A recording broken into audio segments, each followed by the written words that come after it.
Арнаға қош келдіңіздер. Бүгін өздеріңізбен қыс мезгіліне көкөністерді қалай сақтаймыз, өз білгенімен бөліссем деймін. Күз мезгілінің қазан айының соңғы күндерінде күн суытып, бақшадағы көкөністерімізді теріп қысқа сақтаймыз.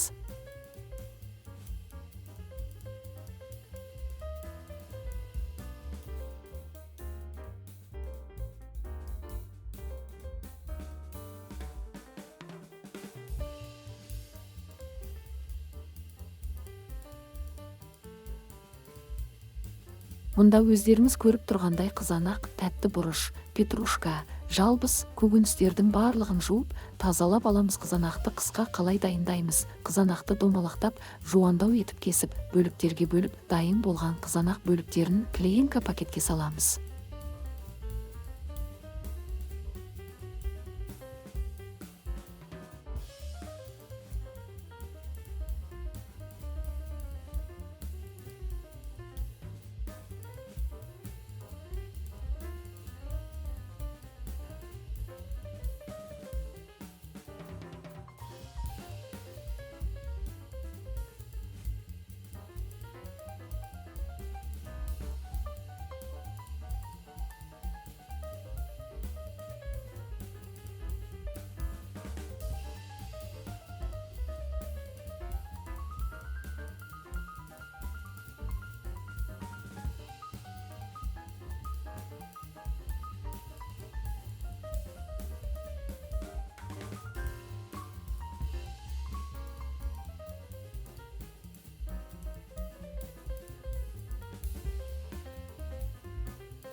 Видеода көрсеткендей дәл осылай орналастырып, орап мұздатқышқа салып қоямыз. Қызанақ мұз болып қатқан соң, бір реттік ыдыстарға салып мұздатқышқа салып сақталады.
Келесі тәтті бұрыштарымызды дәндерінен тазартып, тақтайға орташа кубик пішінде турап шығамыз. Пакетке салып, қалың емес жұқалау етіп жайып, мұздатқышқа салып, осылай сақталады.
петрушкамызды да тақтайға турап, майдалап пакетке салып, дәл тәтті бұрышты сақтағандай сақтаймыз. Қыс мезгілінде сақталған жас көкөністерді пакеттен алып тамаққа пайдалана береміз.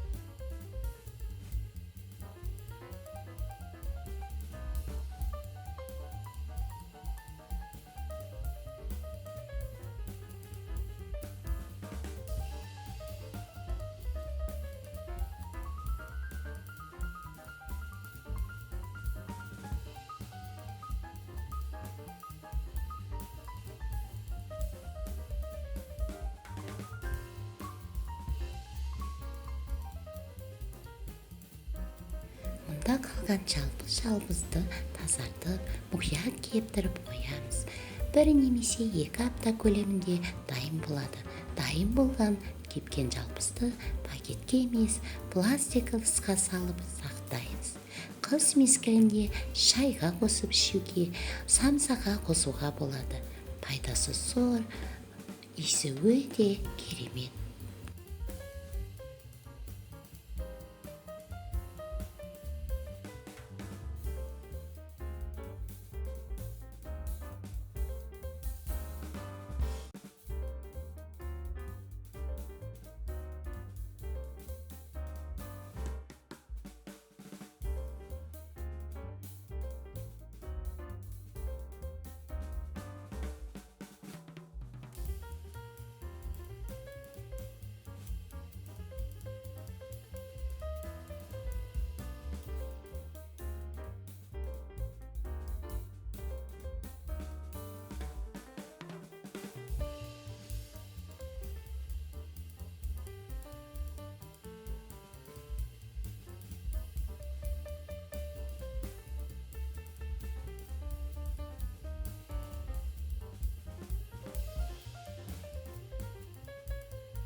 Арнаға тіркеліп, лайк, комментарий жазуды ұмытпаңыздар.